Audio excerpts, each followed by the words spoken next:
सुखदेव जी ने पूछ लिया कि परीक्षित ये बताओ, भगवान सबसे पहले रीझते किस पर है? भगवान सबसे पहले किसको मिलते हैं? तो किसको मिलते होंगे? परीक्षित तो कहते हैं कि महाराज मुझे लगता है जो दिन में 2-4 बार स्नान करता होगा भगवान उसी पर रीझते होंगे। तो परीक्षित ये बताओ, अगर भगवान स्नान करने वालों पर रीझते तो कोल भील तो जाड़े के 4 महीने नहाते ही नहीं है, फिर राम जी गले से लगाते उन्हें? लगाते गले से राम जी?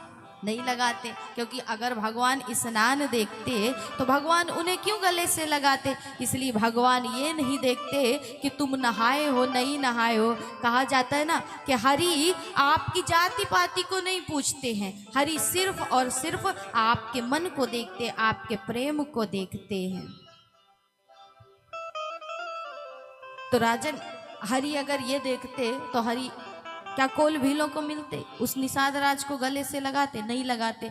इसलिए कहते हैं कि संसार में ईश्वर कभी किसी की जाति नहीं देखता है, उसके मन को देखता है, आत्मा को देखता है। भगवान के लिए ना देह आवश्यक है और ना आपकी जाति, ना आपका कुल, ना आपका वर्ण आवश्यक, कुछ भी आवश्यक नहीं है। क्यों? क्योंकि यदि भगवान ऐसा देखते तो आज संसार में वाल्मीकि कृत रामायण पढ़ी जाती, आज सबरी की कथा सुनी जाती? नहीं सुनी जाती। इसलिए भगवान किसी की जाति नहीं देखते, भगवान सिर्फ आपका निर्मल मन देखते हैं और हरि उसी में रीझ जाते हैं। तो परीक्षित ने कहा, फिर तो महाराज ईश्वर ये देखता होगा कि आयु कितनी है इसकी। तो बोले अगर भगवान आयु देखते तो माना जाता है कि ईश्वर स्वयं कहते हैं कि बासी पुष्प जो होती है वो तो प्रतिमा भी स्वीकार नहीं करती है, फिर बासी देह तुम मुझे समर्पित करते हो। लोग कहते हैं ना अक्सर कि बुढ़ापा आएगा तो भजन कर लेंगे। अब बुढ़ापा आएगी कोई गारंटी है महाराज? अगर जवानी में ही चल बसे तो फिर बुढ़ापे का इंतजार करते रह जाओ। इसलिए कहा जाता है कि जात पात सब झूठ है, भरम पड़ो मत कोई, जात नहीं जगदीश की औरन की क्या होई। ना हरि जात देखते हैं, ना हरि तुम्हारी आयु को देखते हैं। यदि आयु देखते राजन तो उस ध्रुव की क्या आयु थी, उस प्रहलाद की क्या आयु थी, लेकिन हरि स्वयं दर्शन करने के लिए आते हैं। तो महाराज फिर भगवान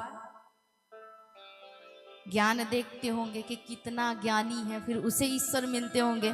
तो बोले कि सबरी कौन से विद्यालय में पढ़ने गई थी?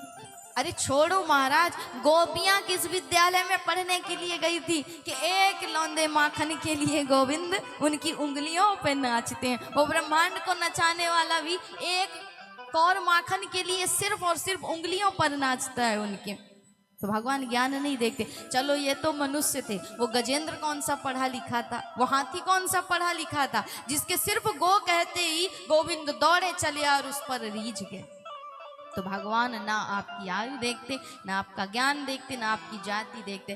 फिर तो महाराज भगवान ये देखते होंगे कि जाति में कितना बड़ा है, कुल खानदान तो देखते होंगे। बोले ऐसा भी नहीं है राजन, का जाति विदुरस्य यादव पति। विदुर कौन सी बड़ी जाति का था, दासी का पुत्र था, लेकिन रीझ गए ना गोविंद और केले के छिलके का भी पान कर लिया।